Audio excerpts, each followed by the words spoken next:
has additions to it, prefixes and suffixes, or most probably the word is also a borrowed word from a foreign language. The word is clearly universitas, and then what you have here is the construct form of the word, university of. And notice what now I'm going to say. First of all, the word university is universitas. Somewhere she has that word introduced. I'm looking now at the vocabulary of this particular unit. I'm going over to page number 76, 77, and I don't think I see that word university at all introduced. So somewhere earlier, or maybe later in this particular unit, she basically introduces that word. I thought we used it last semester. Which page?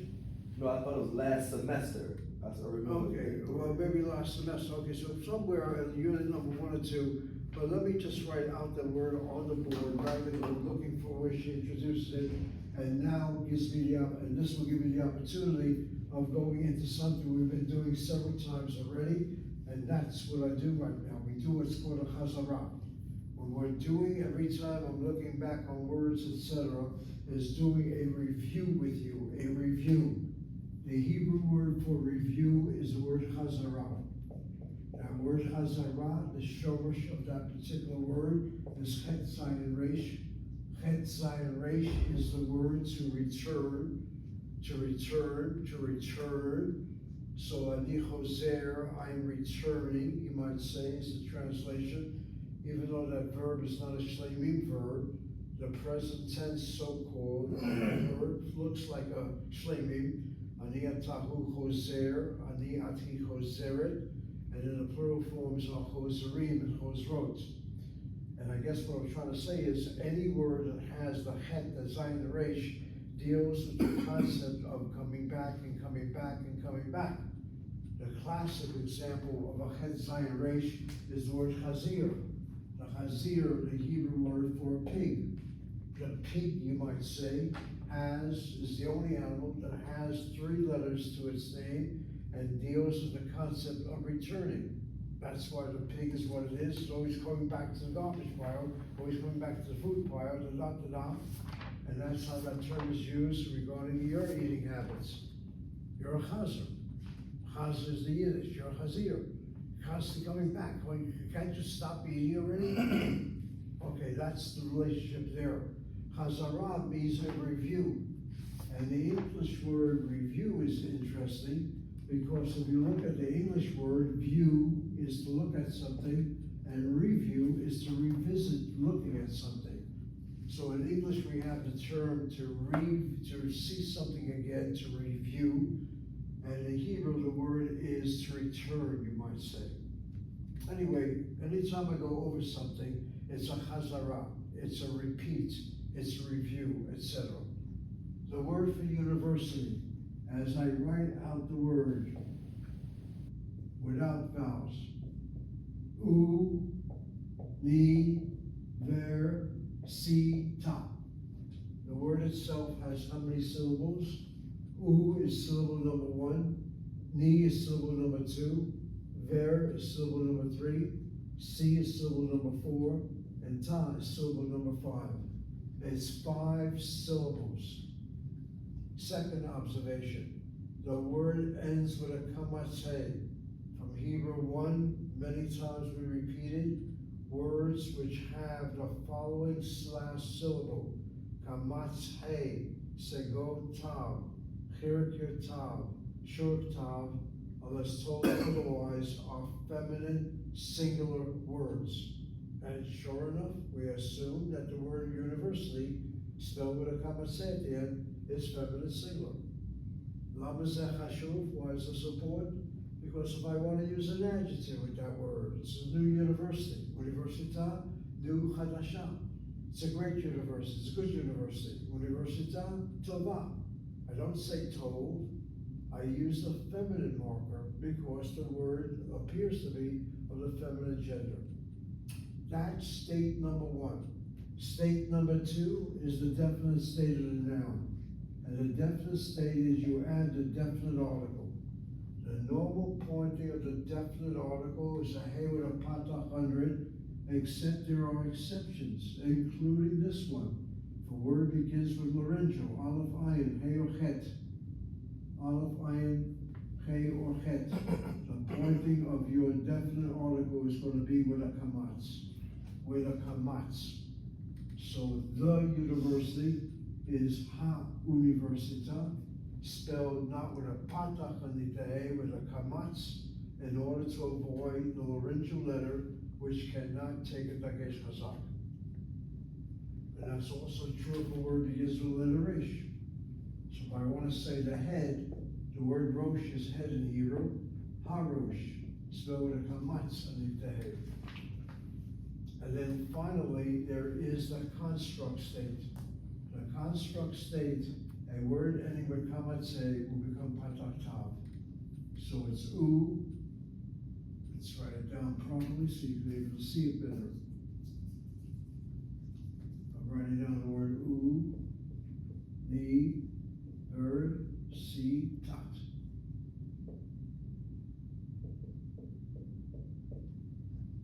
And here is where Hannah will see it better. So the spelling of that word, University of Tel Aviv, is Universitat, not Universitit. The kamatze ending word in the construct form, university, now University of, becomes a patakta, Universitat, University of Tel Aviv, Universitat Tel Aviv. That name Tel Aviv, let me say something historical about that name. Tel Aviv, it's not in Hebrew. The word tel, on the other hand, and notice the spelling of it. How do I know it's not spelled with a tet? I could not tell you that just by absence. I have to see the spelling, and now I know that Tel Aviv is spelled with a tav, not with a tet. That's one of the problems of learning Hebrew. The sound of the tet and the tav sound the same. That's where the problem comes in. Anyway, Tel Aviv, the tav there is because of an archaeological word, tel, or archaeological pile is called tel. Aviv, on the other hand, is the word for spring. Aviv. Tel Aviv gets its name because it implies spring and it implies something ancient, antique.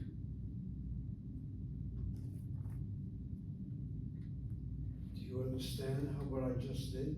Where does Tel Aviv get its name? A tel implies antiquity. Aviv implies renewal. It's a nice conjecture, but there's something factual behind Tel Aviv. Tel Aviv was meant to be the translation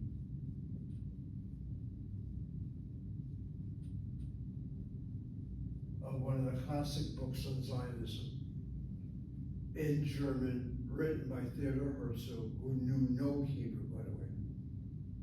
I'll repeat this. The father of modern Zionism could not write any Hebrew. He wrote in Germanit. He also envisioned the language to be German in Israel. So imagine what would happen if that would have been. German would have been the language of Israel. In the light of the Shoah. Could he speak it? Go ahead. Could he speak it? I'm not sure how much he spoke. Probably very rare. Okay. And I'll get to that point in a second. Alta, old, neue, new land. That was his classic pamphlet. Alta, Neue. So the alt word becomes tel. The neue is the word aviv, and all of a sudden you got Hebrew, Alta Neue land. 1954, let me make sure I got my years correctly here, was the 50th anniversary. Yeah, 1904 is when this book was written. The Jewish state, that one? Yes. Yeah, I read, yeah. My family made Aliyah in 1957, I'm trying to think now here. It was 3 years before, I guess, Alta Neuland. No, Harrison, to my knowledge, if he had some Hebrew knowledge, is very rare. I don't think he opposed Hebrew at all. And keep in mind, you know, that the state of the Jewish state would have been originally, and was offered. Like in Israel, in Africa, in Uganda. The Jews were told, settle there, we'll give you a land over there.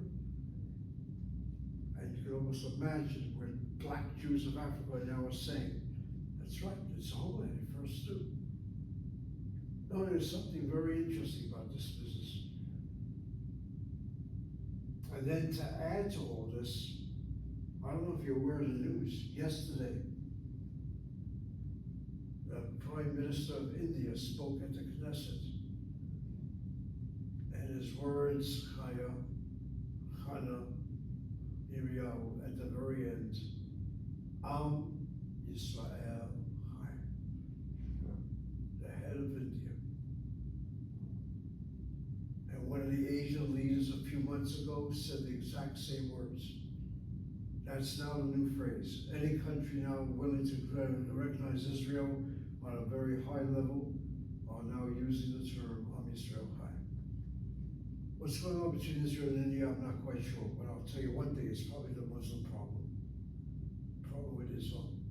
And then in Iran, already they're demonstrating we're probably to be the prime minister. We might have it right now. Yirmiyahu, I don't know what I'm going to tell you, but you know, things are happening in the Jewish world right now involving a number of places. Anyway, but Herzl himself, I guess, what does he know about Hebrew? All he knows is the Jews need to have some kind of sense of land, and that's it.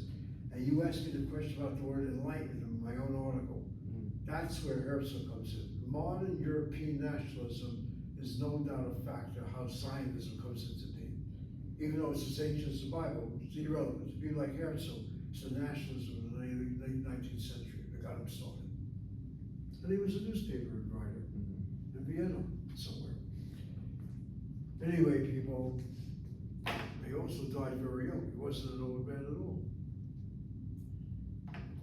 Okay, people, we've got enough of the history part. I tend to do stuff like that next year when we go into Jewish history, Jewish religion, heritage, but now we've got to go back to our Hebrew. Okay, so Yossi Aleph Lo Beba Universitat Tel Aviv. Tamshichi. Continue. בחוג להיסטוריה. Okay, that word chug again is the Hebrew word for department as far as ethnography is concerned. Machlaka is the word I gave you last time, is another word that means department. Continue. הוא לומד היסטוריה ופילוסופיה. Okay, stop right there. Very good. הוא לומד היסטוריה ופילוסופיה. Okay, again, what we have here is a little chazara.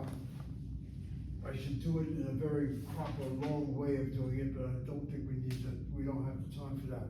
That letter Vav, which translates to the word of, and rather, Vav. Normal point of the Vav letter is with a shvana under it. However, when the Vav letter is affixed to a word that begins with a bega kefet letter, the bet letter, I should say, the pay letter, this type of thing, then the Vav will be pointed as a shur, as an u. Let me just write down all 6 bega kefet letters. Before all 6 bega kefet letters, the Vav will be pointed as a shur. Let me just think for a moment now. No, just 1 second now. Let me just get it down properly, first of all. Let me get the order down.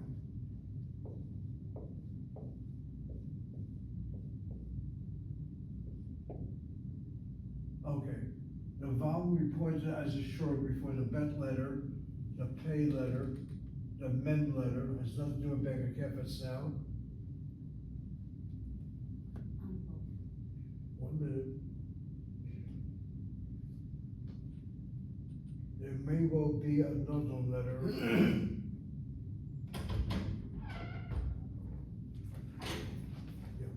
I'm not sure. There probably is another letter where the vowel will be pointed with an U It's very possible before a vav letter. Definitely before a pay and a bet.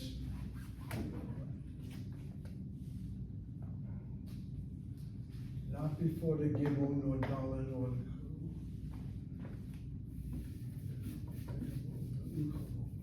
It could be the covenant, I'm not sure.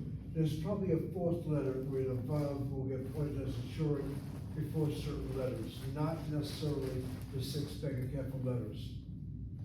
But there's no doubt in my mind, before the pay letter, before the mem letter, before the bet letter, and chances are probably before the vav letter as well.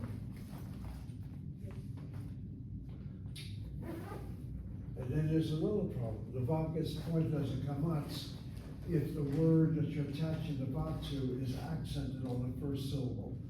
The classic example is yad vashem, not vishem.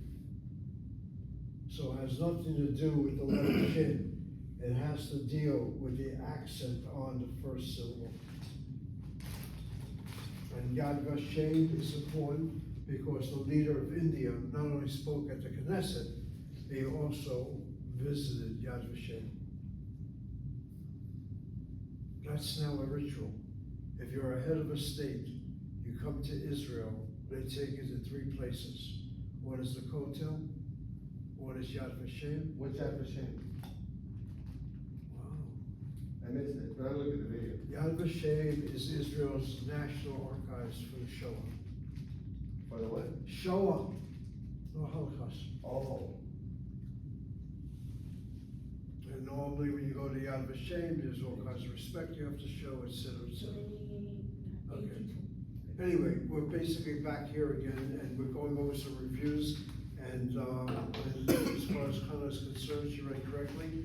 The reading that we have here in our very last line or so, second to last line, page 82, Udo made historia, not viv philosophia, but rather u philosophia. Tamshichi. הוא גם עובד וגם לומד. Okay. Who gam obeyed, and notice she read it as vigam lomed. So the vav letter is not pointed as a short before big capital letters. If so, then it should be ugam, but she read it correctly as vigam. הוא גם No. You read it correctly, vigam lomed. Again, that vav letter is only before the mem, before the pay letter, before the bet letter, and probably before vav letter. Now, what about something you said moments ago? You just said that the vav letter gets pointed with a shpag kamatz under it, and you use yad vashe before a word that is accented on the first syllable. Should it be vagam with a kamatz on the vav? And the answer is no, it's vigam. So what's the big difference? I cannot tell you, except that the word gam maybe is not a real noun, and also it's not a noun as a noun as a noun. Continue. הוא עובד במשרד בממשלה. Okay. Now, my good friend read it as who obeyed bin misrad. Question from Tuesday's class. Why is it not bat misrad? I now look at my English as I'm doing right now, and I notice that Edna has, he works in an office, indefinite noun, indefinite object, rather than indefinite article, I should say. So in an office, so it will be meh misrad, not ba misrad. And then it says in the government, so the letter bet with the second word now is ba memshalah. See how difficult Hebrew can be? If you're reading Hebrew for the first or for the 1,000th time, how would you know to read Huovei bin misrad ba memshalah? Could it not be read as Huovei ba misrad ba memshalah? Could it not be read as Huovei ba misrad bin memshalah? You cannot unvocalize Hebrew. The English will give it away. Huovei bin misrad, he works in an office, ba memshalah, in the government. So So before you read the next sentence, you look at that English. At the university studies, at the office he works, at home he also works and also studies. Okay, Chana, sorry. It's okay. באוניברסיטה הוא לומד, במשרד הוא עובד. All right, I need you to read the whole sentence. Go back to the line above the last one you just read. He works in the office, he works at the university, well, what does it say here? He works in an office and in an office in the government. The second to last line on that page, 82, the last two words, who obeyed. Me? Do you not see it? Yes. You הוא read, עובד read it again, go ahead, who obeyed, go ahead. באוניברסיטה הוא לומד, 1 second. Who obeyed, הוא לומד wait a minute, read it again. He works in an office, go ahead, who obeyed. studies. במשרד. בממשלה. That's right. The last one on that Oh. page. So start from the middle הוא line. עובד במשרד בממשלה. Okay, stop right there. Who obeyed, I'm looking at English, in an office, b'misrad b'memshala, correctly. Now continue. באוניברסיטה הוא לומד, במשרד הוא עובד. All right, stop it right there. Ba'universita. I think you read that word a little differently. Read that first word again. At the university, read it again. באוניברסיטה Okay, ba'universita, okay. הוא לומד, Okay,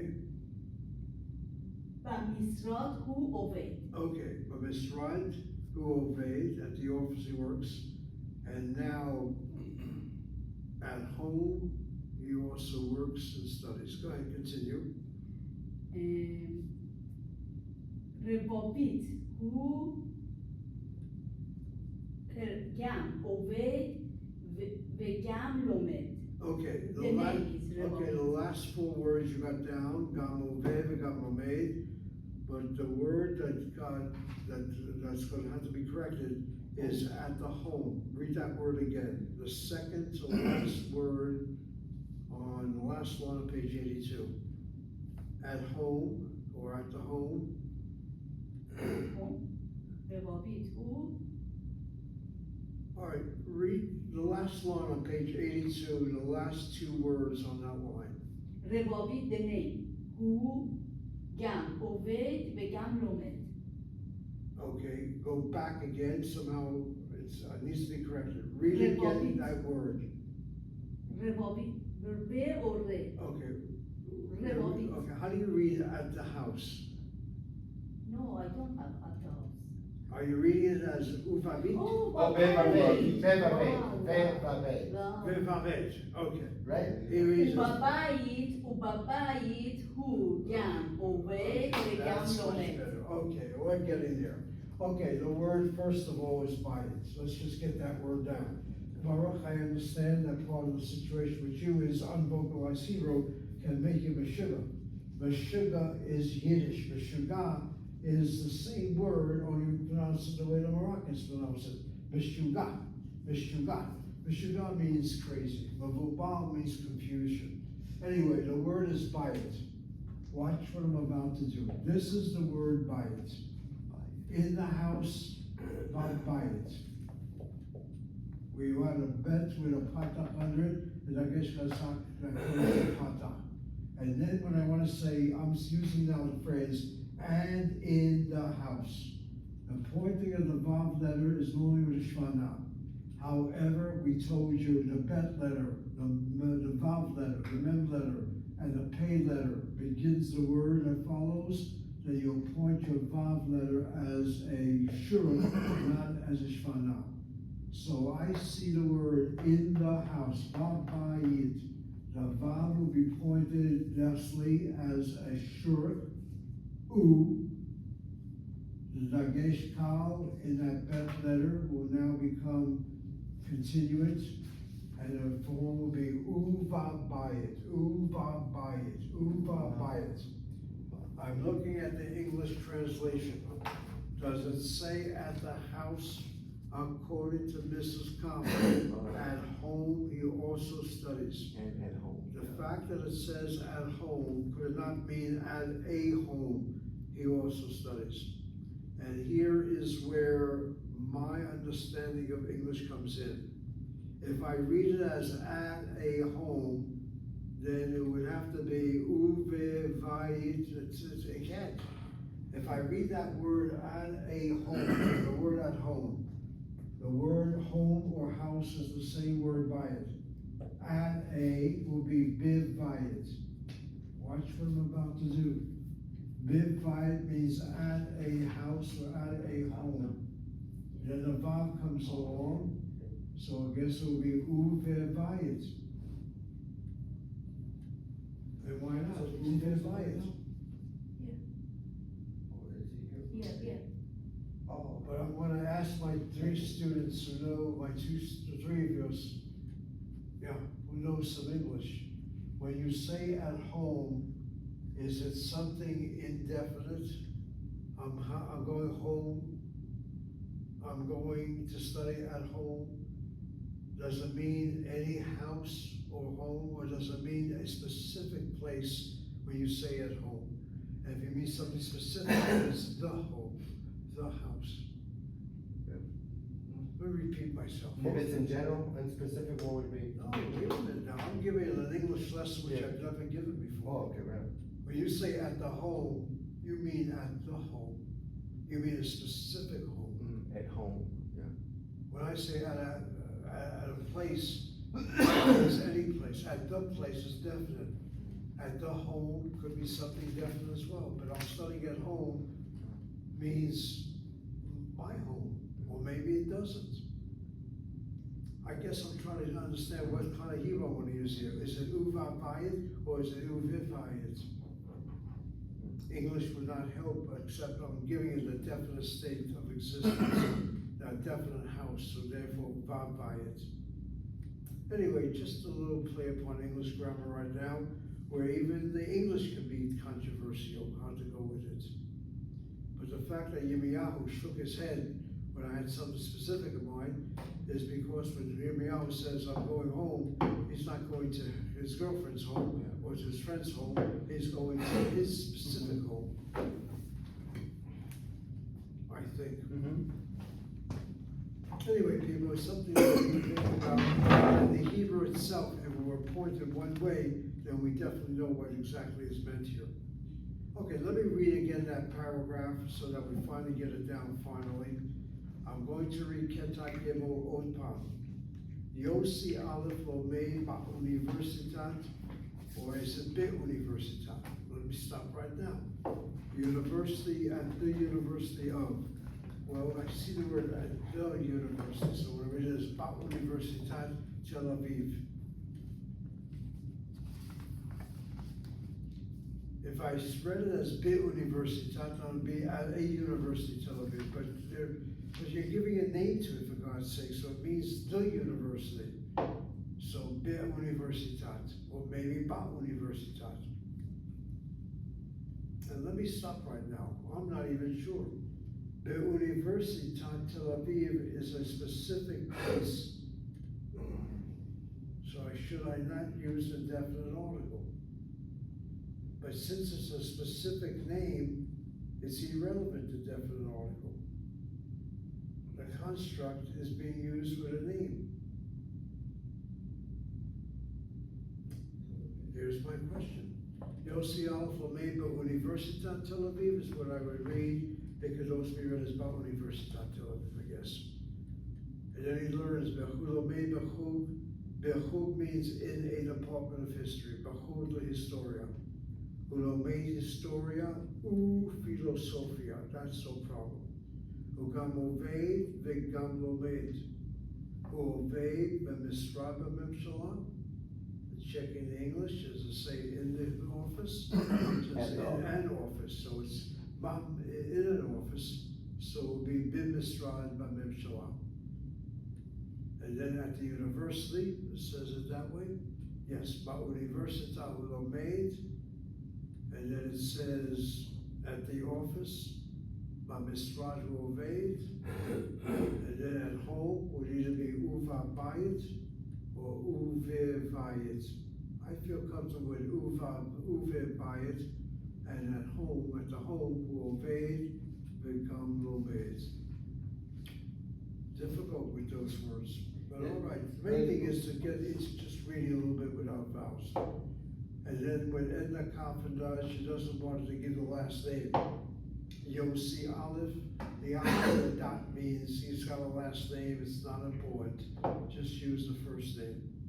And that, ladies and gentlemen, is a tradition you don't find in America, you find in Israel. You refer to people by their first name. It is not unusual for Israeli students to call me Zev. It is unusual for American trained students to even use the first name. They'll use a title, or they'll use Mr. or something like that. And in the armed forces, by the way, you gotta be very careful. You cannot call your commander, hey Yossi. He's referred to by title. And you get reprimanded if you don't use a title. If you saw President Trump's comment the other day, he referred to several soldiers who are impaired, but their heroism is the cause for it, and no doubt used titles by their name. It's not easy to suffer limb demolish by saving and helping others, and so the credit is rightly given. Okay, the next paragraph. Baruch, why don't you bless us, as your name implies? All right. And read the next paragraph. Now that I figured it out. Well, you'll work it through. Well, I was, the Hebrew first, I was like, had it backward. Okay. Just try. Nira la, lamed. That's right. Liran Lamed, yeah, go ahead. Lamadad behag le angelet. Okay, on this case here, we're gonna have to make some corrections. The word is not lomedet, it's lomedet. Again, when you see the word vocalized, the segol underneath the ayin underneath the second root letter, is a short vowel, not closed by dagesh chazak and the dalet, and solely accent it demands. Lomedet. Lomedet. No, you're saying lomedet. Lomedet, say lomedet. Lomedet. Again, you're hitting the last syllable. Okay. The second to last syllable. Lomedet. Lomedet. Okay, lomedet. Okay, keep on saying it. Say it out loud when you go in your car, Yeah. and you'll get it. Lomedet, lomedet, lomedet. So it'd be on that mem. That's right. In this case, it's a mem, because the root of the word is lamed mem dalet. And when you say lomedet to yourself in a car, make sure you don't get a ticket, because the police will give you a ticket, and he's gonna say to you, what the hell were you doing? And you're gonna say, I need lomedet, I'm speaking Hebrew, I need lomedet, I'm learning Hebrew, and that's how you're gonna talk to the policeman. And the police will probably say, that's the reason why you're gonna get a double ticket, because you shouldn't be speaking the sacred language and confusing yourself as a female since you're a male. You should just say, I need lomedet, not lomedet. And your response is, I'm studying my Hebrew, I'm using the feminine form. Don't ever talk to an officer that way, you'll get 3 tickets. Okay, I need lomedet. And then the word is, next word, go ahead, Baruch. I need lomedet, or Nira Lamed lomedet. Read that sentence again. Okay. Nira lamed lomedet behuv le anglit. Okay, this time you read the word who correctly. How interesting. The word is who, the word is who, the word is who. Hook. And what I find interesting about the word hook, I'm learning something as well. We learned how to spell the word shkia, properly spelled with an aleph and not with an ayin. I see that word who. I told you the other day the word machlaka is a word I know. And that word who happens to have the same shorish, it seems, as the word Hag. Hag is a festival. Hag is a holiday. What's Machilakan, I'm sorry? I'm trying to see a connection between Hag and Hug. I cannot see any. It's just interesting to note that the word Hug, which translates as department, and holiday are spelled with the same main consonants, the Het letter and the Gimel letter. There may well be a connection. It's not obvious to me. Just calling it to your attention. The word Chag, particularly because you use that word Chag when it comes to a holiday. When is it going to be? It's going to be, I think, on sunset. Monday. Wait a minute, it might be Monday, but sunset on Sunday night. Yeah, I'm sorry. Fast the Vester is on Monday, so sunset on Monday night starts the Chag, the holiday, Chag Purim. Oh, so you fast, is it for all day, it's from sun up to sundown fast? That's right. The fast itself is from sunrise to sunset, but the holiday itself starts Monday night, continues on to Tuesday night. And if you live in a walled city, you go another day, you have Shushan Purim, which is from Tuesday night to Wednesday night. Oh, We'll talk about that on Tuesday. that's only if you lived within a walled city with Shushan Purim? If you live in Jerusalem right now, you're in the old city, you'll celebrate Shushan then. If you live in Tzfat, you'll celebrate, it's very, you celebrate it the second day. But there are Jews who will celebrate 2 days. Why not? It's a holiday from work. Why not? You can drink another bar, another jug of wine. That's too much. And what the hell is going on in Iran right now? You better believe they want to line up to visit the kever, the grave place of Esther and Mordechai. It's in Iran. And I don't know what the hell's going on over there right now. I will tell you, and no doubt Hannah will agree. You cannot tell me that an Iranian Jew is not going to go over to that too. If the men want to do it, they're going to go over there. In fact, I'm almost sure the government is going to protect them. They have a synagogue in downtown Iran. I know what they have. It's very important for Khomeini's government to make sure that Mordechai and Esther are Iranian Persians. Am I correct about this? It's very important for their image. It's extremely important. And they watch it. They'll have guards all over the place to make sure this whole wacko's going to start bombing that place all of a sudden. And I can almost imagine once the poverty government comes in, how that place is going to open up as a mecca for Jews to come and visit from all over the place. People would see what was history then is playing out right now. It repeats itself. It's interesting to see the details. But anyway, let me get to the word Chag. The word Chag is a very good word to show again the 3 states of a noun. Watch what I'm about to do. The word in the absolute state Chag is spelled with a kamatz. In the construct state, if the word ends with a kamatz, miyu kamatz, it becomes a patah. So Chag Purim is not spelled with vowels this way, it's spelled this way. You spell the Het letter with a patah, means holiday of. The word holiday as an absolute noun, spelled with a kamatz. And the definite article, the Het is spelled with a segol. Why so? The original letter has a medial kamatz under it. The definite article is spelled with a segol, not with a kamatz, as I told you earlier this hour. So if laryngeal letters have a medial kamatz underneath that first letter there, the laryngeal letter, the definite article is with a segol. Hehag. Amazing. 3 different pointings of the letter Het. Spelled with a kamatz, spelled with a patah, and spelled with a kamatz as well. Okay.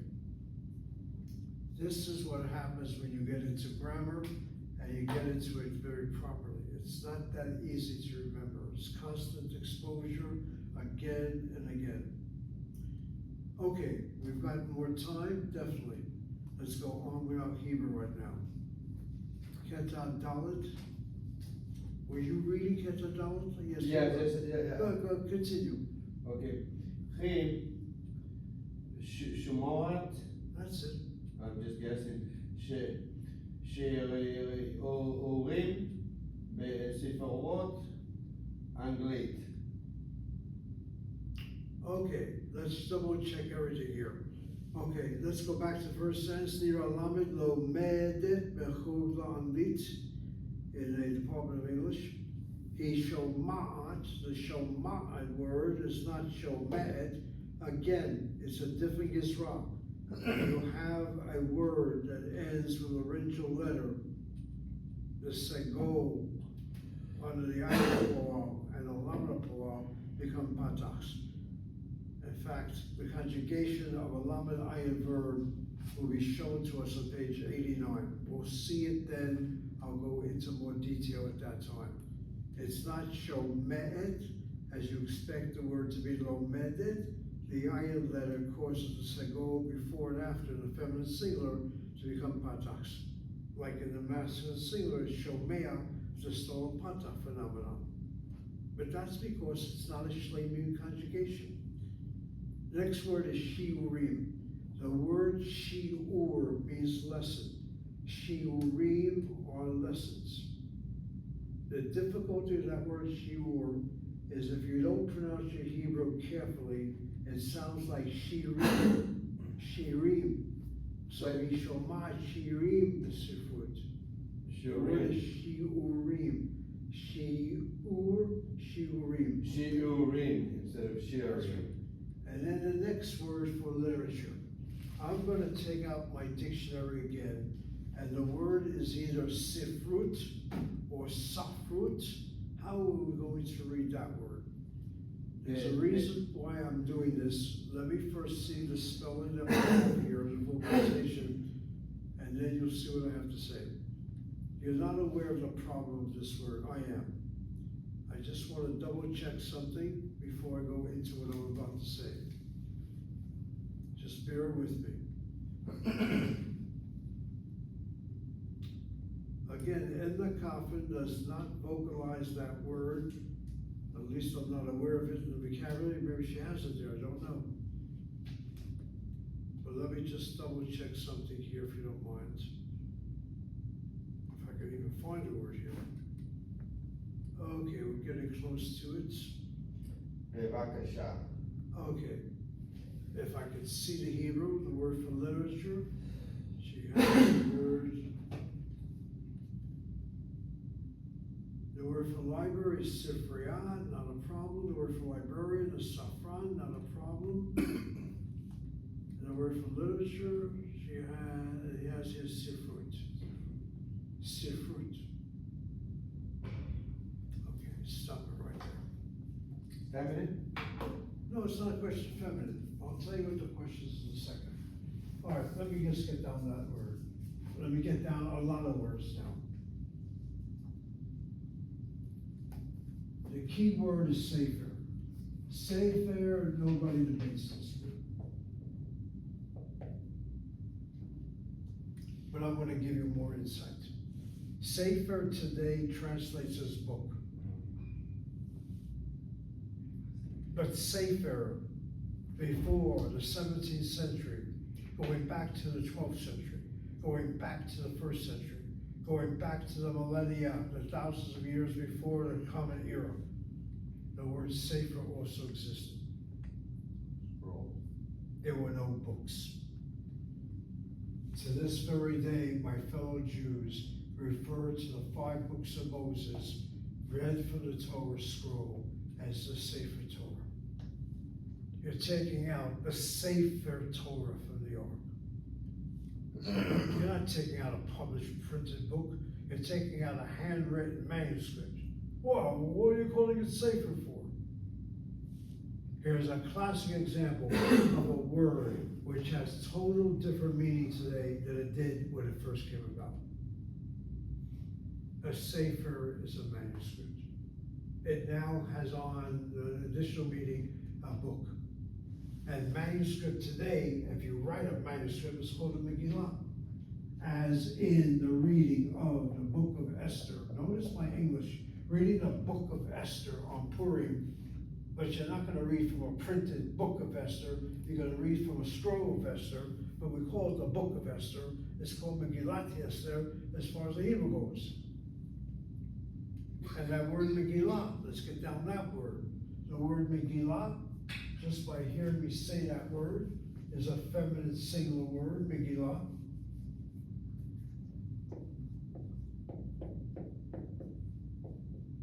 And it's gonna come and say, the definite state is Ha-Megillah, add your definite article, Pata, the Gesh Chazak and the Mem.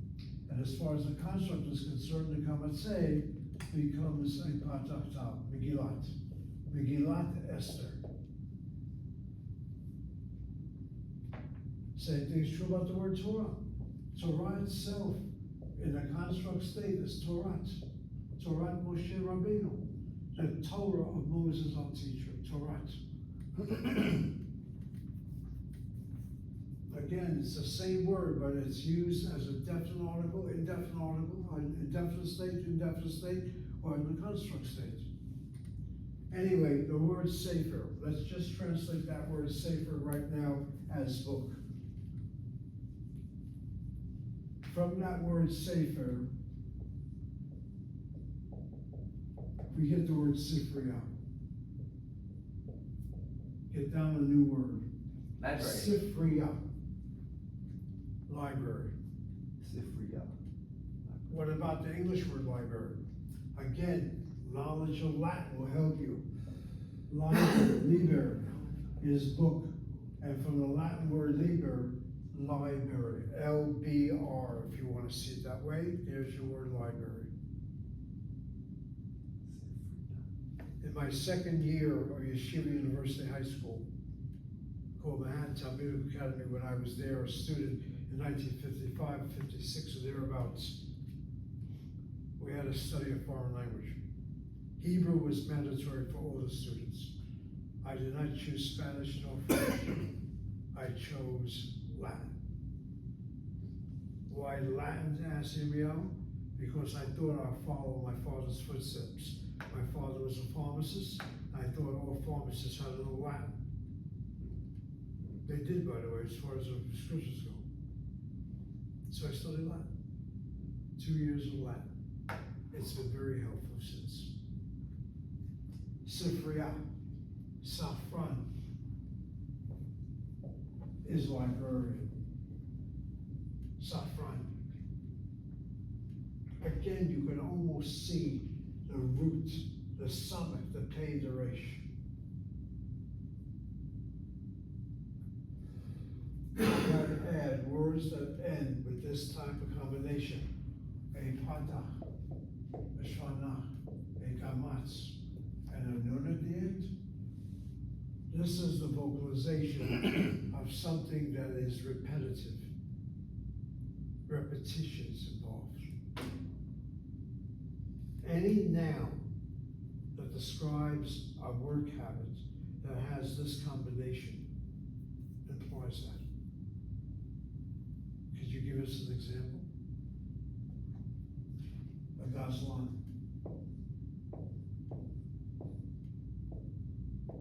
A gazlan is a robber. A ganav is a robber, is a thief. A gazlan is also a thief. A robber type of thief, I guess. A gazlan.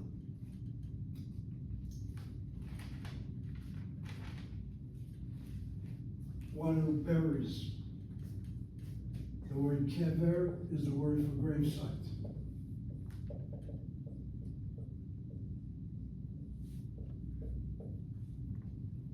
The word should be kafran, a grave digger. One who just simply takes.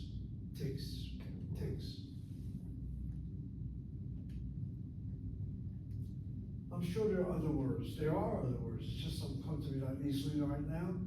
But kafran, gazlan, safran. I guess librarian, what they deal with is books. And then with that shorish of samak peresh, you have the Hebrew word to count. And against the word mispar.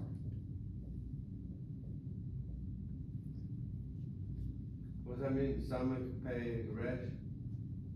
No, the words account, numbers, I Oh. don't think are related to the word safer, but if you wanna make a connection, you have the word sofer. A sofer is a scribe, a religious scribe.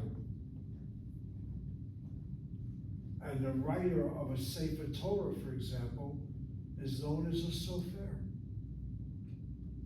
And why is he called a sofer? Because he counts the Hebrew letters. That's to make sure there's accuracy and no repetition or no deletion of words or letters from the actual writing of the Torah scroll.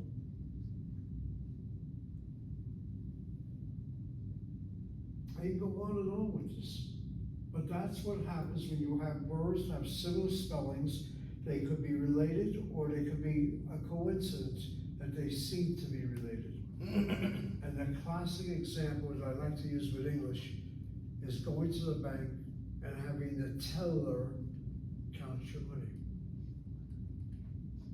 The word tell is to tell a story, the sub here. And the verb to tell a story is samak perish. And then counting, not teller. Now why did I stop? We'll start with all this. The word is safrut. Is it safrut? It would be I read it from the dictionary as sifrut. Besifrut. Let me double check again. Sifrut, professor, the word for literature. I also said the word safrut. I'm looking desperately. Is there a safrut running around? Is there a safrut running around? No, but I see the word sapar. What the hell's going on here? Sapar is a barber. Again, right without vowels, how can you tell the difference between a sapar and a sefer? Sapar is a barber, sefer is a book, mispar is a number. Now your job is to connect all those concepts. A barber cuts your hair. How much does it count? Depends on how much you want cut. He'll tell you what you want. Cut your hair as you're requesting the amount of hair to be cut. I really don't see any connection between counting and a barber. Or maybe because a barber, I haven't gone to a barber shop in years. Back in the day, what the hell do you think you do when you sit in a chair at a barber? You go to sleep, you talk. He tells you stories, and stories, and stories. That's how he keeps you quiet, entertained. Baruch, was the last time you went to a barber shop? A long time ago. In Rio, I suspect, Yeah. maybe not too, a few years ago. No, like a month ago. And am I right? There's a story to it. Yes. There may well be the connection between telling a story and the Hebrew word or something. Or maybe it will be, how much you charge me? $100 for what? How much hair do I have? But you say how much, when like you say how much you want off, isn't that counting? How much? Yeah, you can do that too. Yeah. We give him a Don King haircut. Or you can also have the arguments. The reason why they tell you stories is, look, friend, you've been here for an hour and a half in my chair. What am I gonna charge you $10?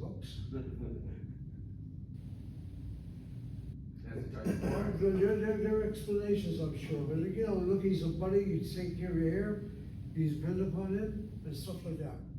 Anyway, the word safrut, why don't you write down that word safrut as well? Safrut is special literature. Regular literature is sifrut. But safrut may have the implication of something special. it's different type of literature. It's literature, but it's special. Is it like classical literature or something like that? It's something that's more endearing. Oh, I've heard that word suffered multiple times.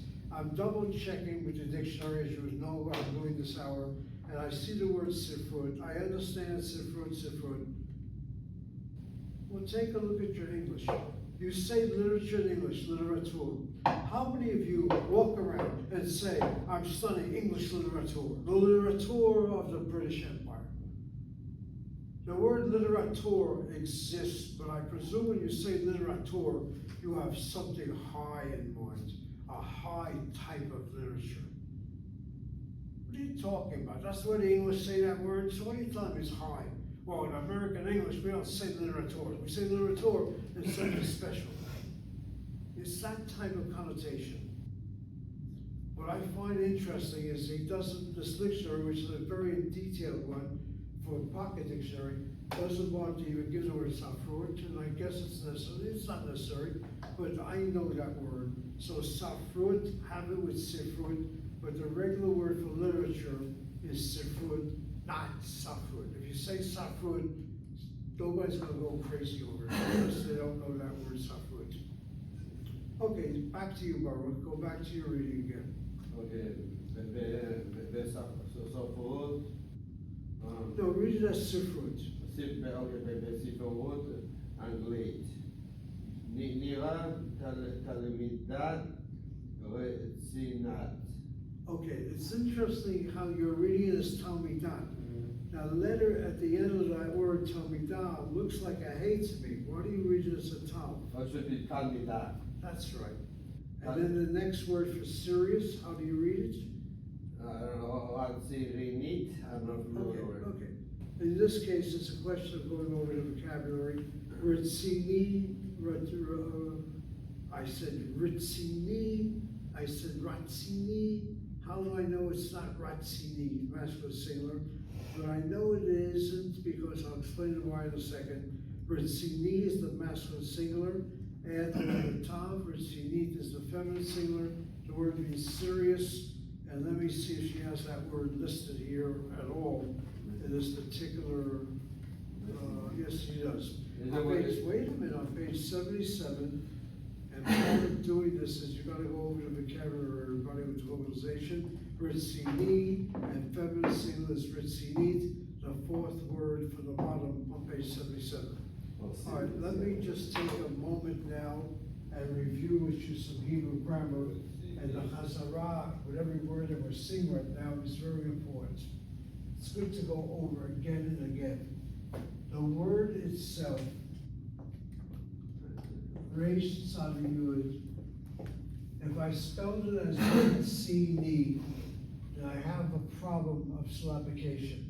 The first syllable is CV. The kamatz doesn't appear to be closed. There's neither a shvanach, neither a tzadik, nor a dagesh chazak in that letter. And so CV is the first syllable, CV is the second, CV is the third syllable, and we know the rules now. The medial kamatz, it can be an open syllable, no question, but it either is accented or one place removed from the accent. The accent is not necessary for the second syllable. In an open syllable, the noun is regular. The last syllable, if you will, is also regular. And the question is, where's the accent? Edna doesn't seem to show it. If the accent were here, then I would argue this can be a kamatz. Ratzini. So happens that the emphasis is on the last syllable, unless it's necessary to be before. And so the kamatz and the teresh is two places removed from the accent. And if it were ra originally, reduced to shvana. Ritzini. That's how I know it's with a shvana and not with a kamatz. And then a possible connection. The word serious may well be related to shreish tzadihei, a lamed hey verb, vocalized in the present tense. Aniyatahu rotzeh, aniyati rotza. The plurals are rotzim and rotzot. Want, right? The word means to want something. Oh, okay. And he wrote says it, I want it. And the more you say you want something, the more I better listen. You're getting serious. Think about your own habits, Yuriao. You get serious about something, it's because you really want it. You don't want something, don't get so serious about it. You go to a barber shop, you want Mr. So-and-so to cut your hair. What about Mr. So-and-so, someone else? No, I want that person. Don't you get it? To want something is a reason, not the only reason, why you get serious about something. I wanted this class. Schools say, well, where are your numbers? I don't care. I have students, they're gonna study. And if you think the word race salihé is serious, the word is ratzon. Ratzon is the noun. There's another word they don't teach you. That word is chafetz. Chafetz. Desire. Chafetz is even worse than rotzeh. Chafetz is desire. And chafetz olcha. When someone says, ani chafetz, you better be very careful. They don't stop. They will not stop unless they fulfill that desire. Yeah, translate chafetz as desire. Translate the word ratzon or rotzeh, if you want, as will. And a classic example of chafetz, I can't help but saying it because it's now obsolete. No generation of children today know the phrase, ani chafetz latzet. You take that word ani, meaning I. Chafetz, meaning want to. Want in a very strong way. Latzet is a verb to go out as an infinitive. That's the phrase we were taught as children back in the 40s. Ani chafetz latzet. I have to go. I want to go. I need to go. And back in my day, a child 7 years old would raise one hand and the other hand would go over the genitals. You better take that child seriously. Otherwise you have a flood on the floor. I hate to ask her this. Hannah, in Iran, the little children show where they had to go by putting their hand on their bottom.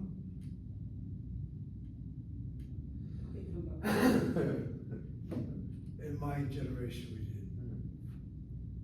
Little boys in the yeshiva, just children, boys, we always would put our hand there. It was our way of saying, I gotta go. And no teacher was stupid. Go. And the children would run to the shower to the bathroom. You don't see that today.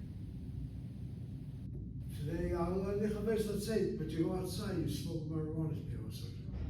Back in my day, it was nature's calling, and that's what you had to do. Why do you think in American English you say, I've got to go to the toilet?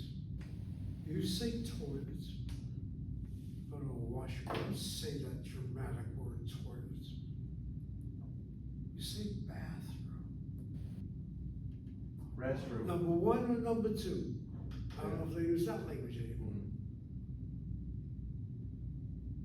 And believe me, it cannot be more embarrassing than to go to a bank, standing in line, and a parent has children, and you hear that kid screaming, I gotta go. Anyway, that's life, that's life. Human beings are who they are, and that's how we demonstrate ourselves. Okay, you got now serious words. Okay, Nira continue, Baruch. Okay.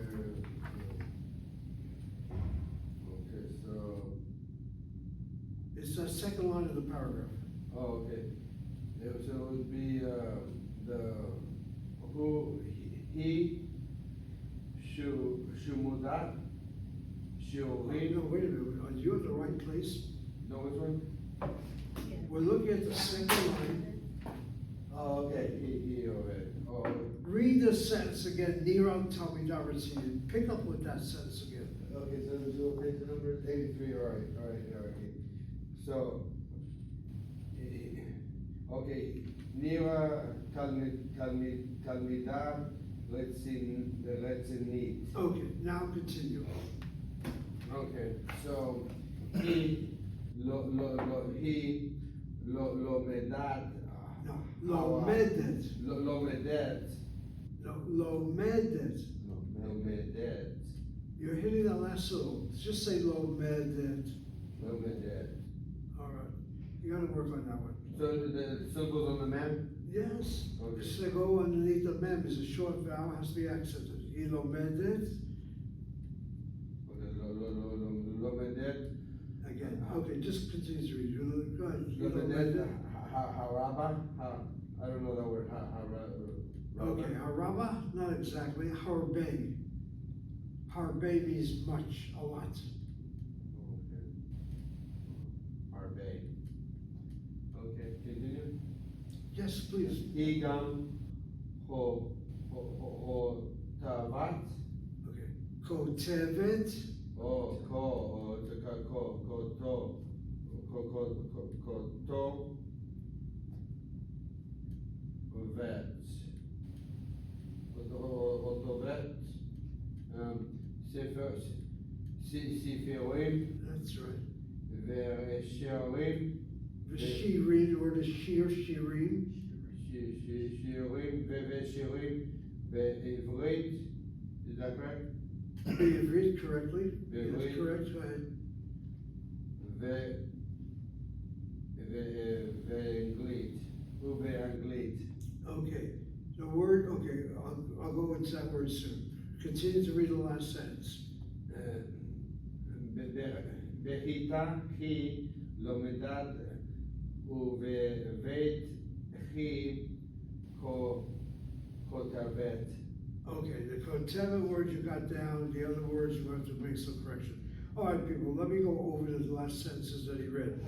All right, Higam Kotevet, I'm going back to the second line of this paragraph at the very end. The word Kotevet, that Kav Tav Bet is a Shleiman verb.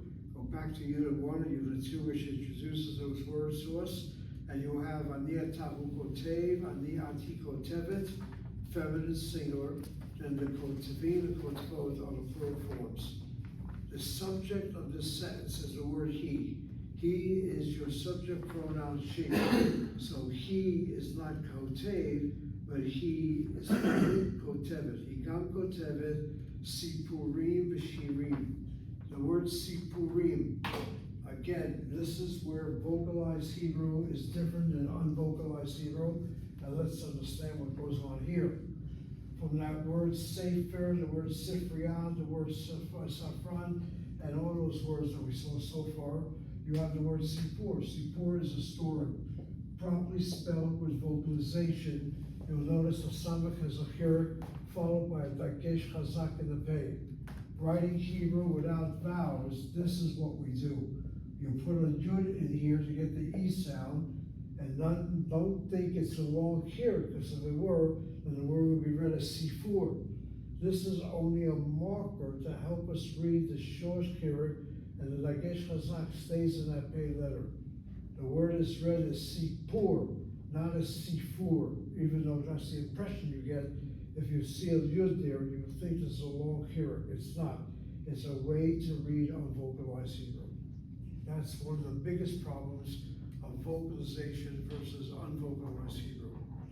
All right, as I continue to read, Higam Kotevet Sipurim, and then the vav letter, normal point with a shvana, v'shirim, and then the word is be, the normal pointing of the bet letter, the kav letter, the lamed letter, is with a shvana. Be ivrit in Hebrew, and then the word and in English. The word is angalit. Watch now what I'm going to do. vocabulary, and the word for English is sorry.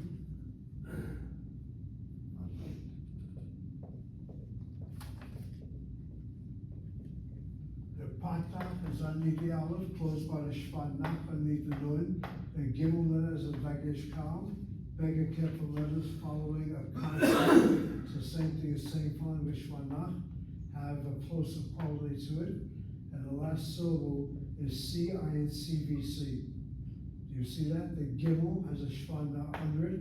You then continue with the lamed, the long period closed by the tav. Long vowel closed syllable is accented. The first syllable is CVC, short vowel closed syllable is regular. Another observation, all names of languages are adjectives, they're not nouns. And now we're going to say in English, you have be'anglit. Normal point of the bet letter is with a shvanah. But she adds another concept, and in English. Am I reading it correctly? In Hebrew and in English. So now we go back to the letter Vav, something we saw already this hour. The Vav's normal pointing is with a shvanah, except if it comes before the particular letters I mentioned, the bet letter, the mem letter, the Vav letter, and the Pe letter. We'll point the Vav as a shurk. The dagesh kal in the bet drops out.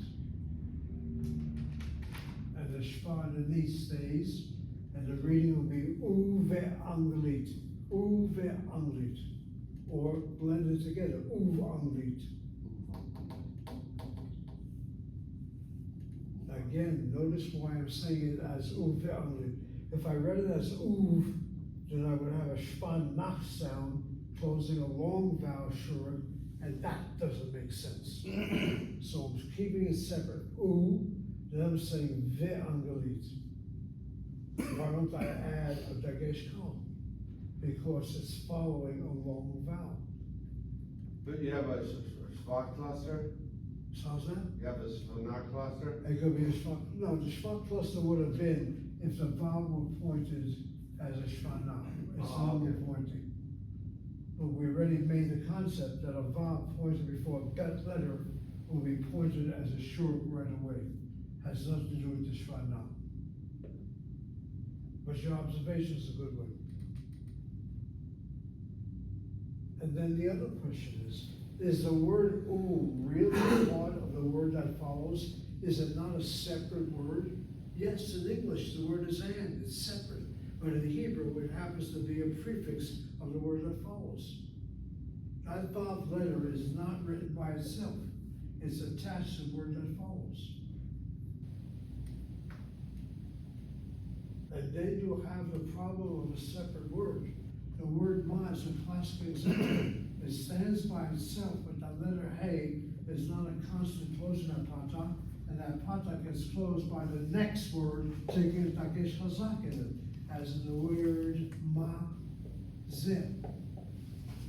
The Zion letter has a dagesh chazak closing the patach on the previous word. It's as if ma were not a separate word. It's like a syllable, first syllable of the word that follows, but it's written separately. And the same thing is true of English, whether you know it or not. When I say, what is this? It sounds like separate words. What is this? If I say, what's this? What's this? Watch how I write the word, what's this?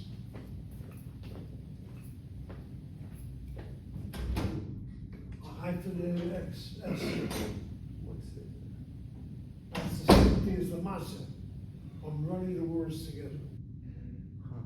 Instead of saying, what is this? What's this? The apostrophe is. All right, people, we go into a lot of tangential Hebrew, but it's really not tangential. It's giving you basic Hebrew, which I'm afraid many native speakers are not even aware of. They don't even bother with this. And then the confident, the way she gives her paragraphs is meant to be academic, but she doesn't explain what I'm trying to do in this class as well. what I'm explaining. So we're going slowly, but I think it's very important you have a basis for this. We'll take our break. I want to say a few words about a reading that's going to take place on Shabbat. So we will have 15 minutes devoted to that, but we'll still continue with our Hebrew. Okay, take your break, you need it now. I'll see you around quarter after, or if not, a few minutes before, we'll be fine. Okay, just relax now a little bit.